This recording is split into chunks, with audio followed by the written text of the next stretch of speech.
Hey, what's up everyone? Here's Gors Horror Movie Month number 7, and this time I'm going to look at the sequel to the first 30 Days of Night, Dark Days.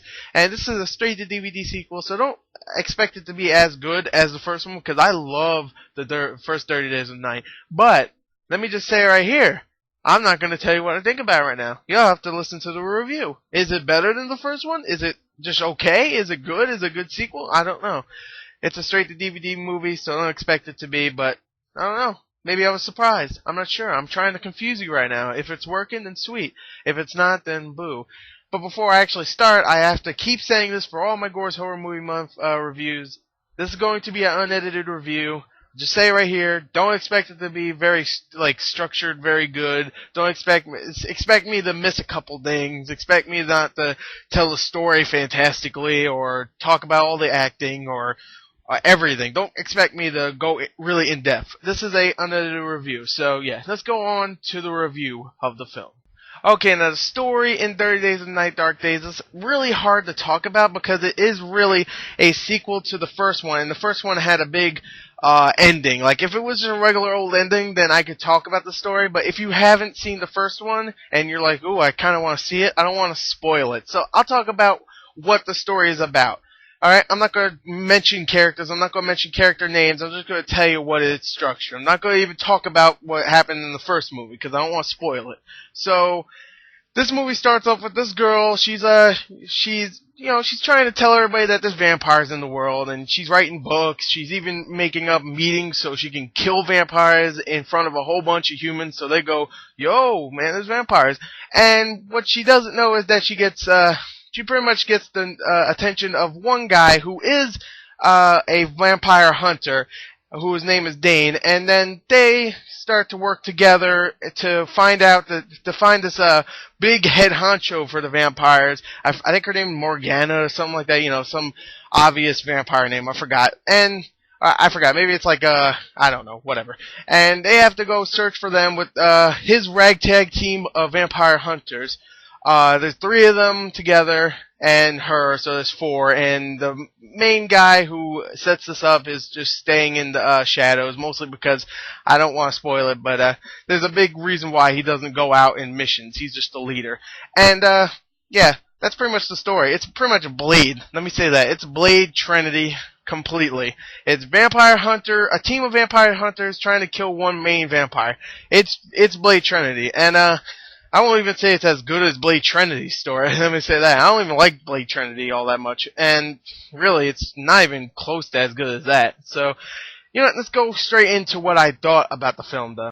Okay, before I talk about the cons, let me talk about the pros of the film. The pros, some of the makeup is pretty good. Now, I would just say the makeup maybe in the face area, and even the teeth don't look bad. I mean, they kind of look a little bulgy, like they're bulging out a little bit, but they do look pretty good. And when the vampires are attacking, they look decent. And then even when they're like going into the sun and they're burning up, they look pretty good.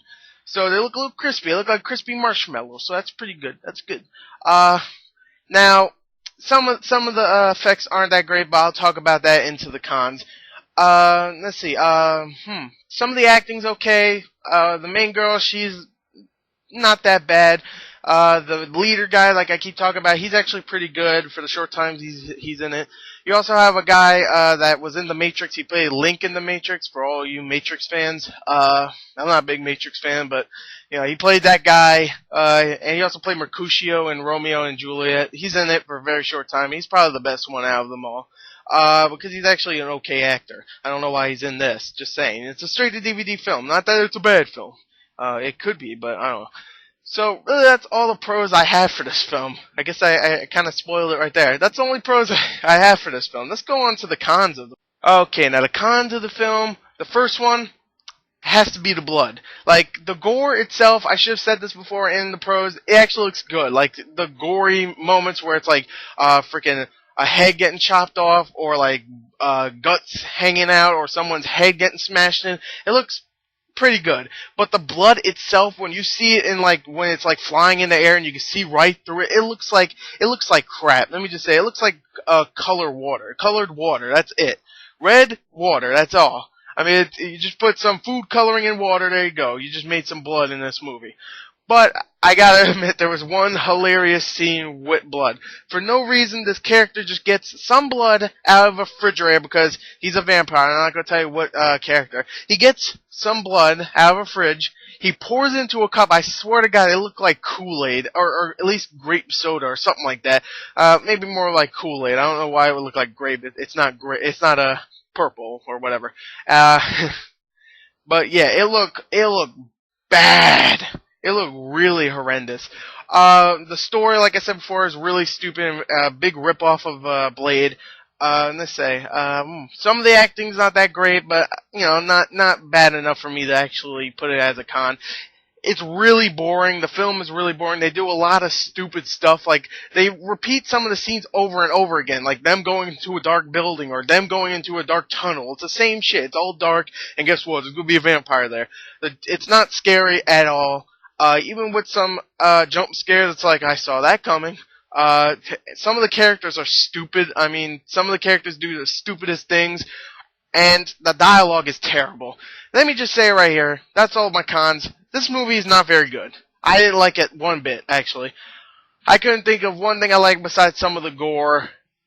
I really can't think of anything else to say about this film besides, how dare you, this is another con, actually.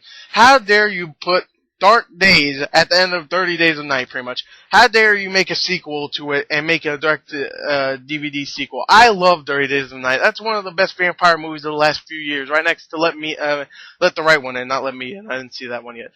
And really, I love the first one. And this one is such a huge disappointment and such a huge piece of shit that I'm sorry. I'm going to give this a 3 out of 10. I really dislike this film a lot.